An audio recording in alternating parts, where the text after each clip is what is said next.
अक्सर हाईवेज पर ही गाड़ियों के टायर फटने की घटनाएं सबसे ज्यादा होती है, पर सवाल यह है कि ऐसा होता क्यों है। तो चलिए मैं आपको बताता हूं। एक्चुअली इंटरनेशनल स्टैंडर्ड्स के हिसाब से गाड़ियों के टायर्स में 25 psi से ज्यादा प्रेशर की हवा नहीं भरी जानी चाहिए, लेकिन इंडियंस क्या करते हैं, एवरेज को बढ़ाने के लिए और फ्यूल को सेव करने के लिए टायर्स के अंदर 35 से 45 psi की हवा भर लेते हैं।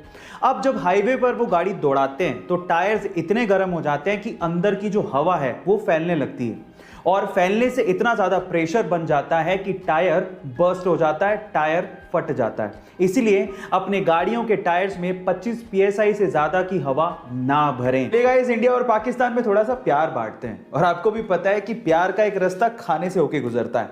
तो चलो इसी से रिलेटेड मैं आपको इंडिया और पाकिस्तान के कुछ इंटरेस्टिंग फैक्ट्स बताता हूं। नंबर 1, क्या आपको पता है कि इंडिया की नेशनल मिठाई यानी कि स्वीट कौन सी है? चलिए मैं आपको बताता हूं, वो है जलेबी। पर पाकिस्तान की कौन सी है? पाकिस्तान की नेशनल स्वीट है गुलाब जामुन। दूसरा सवाल, क्या आपको पता है कि इंडिया का नेशनल खाना कौन सा है? मैं आपको बताऊं, वो है खिचड़ी। पाकिस्तान का कौन सा है? पाकिस्तान का नेशनल खाना है निहारी।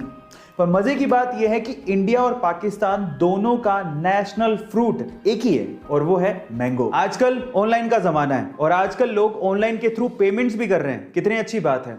आपने भी कभी ना कभी किसी दुकानदार या मर्चेंट के QR कोड को स्कैन करके उसे ऑनलाइन पेमेंट जरूर किया होगा। पर मेरा सवाल यह है कि QR कोड में QR का मतलब क्या होता है? क्या आप जानते हैं? चलिए मैं आपको बताता हूं। इसका मतलब इसके काम में ही छिपा है। मान लीजिए कि QR कोड होता ही नहीं, तो आप पेमेंट कैसे करते हैं? आप उसका मोबाइल नंबर लेते हैं या अकाउंट नंबर लेते हैं, फिर उसे एंटर करते हैं, वेरीफाई करते हैं, फिर पेमेंट करते हैं।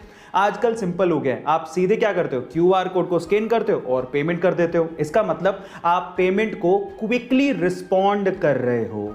इसका मतलब यही होता है QR यानी कि क्विक रिस्पॉन्स। इंडिया की शादियों में बेवजह बेफिजूल का खर्चा किया जाता है, और वो भी दिखावे के लिए। और इस दिखावे की शुरुआत होती है वेडिंग कार्ड से। लोग बेवजह महंगे महंगे और बड़े बड़े वेडिंग कार्ड छपवाते हैं, लेकिन उसका इस्तेमाल क्या है? आमंत्रण के बाद उसे रद्दी में फेंक दिया जाता है। लेकिन भोपाल का एक परिवार ऐसा है जिन्होंने अपने यहाँ की शादी के लिए इस बेफिजूल के खर्चे को किया ही नहीं। उन्होंने कोई भी वेडिंग कार्ड छपवाया ही नहीं। बजाय इसके उन्होंने 400 गमलों में पौधे लगवाए और पौधे भेजकर मेहमानों को आमंत्रित किया। गाइस, कितना अच्छा तरीका है पर्यावरण को बचाने का भी और शादी में लोगों को इनवाइट करने का भी।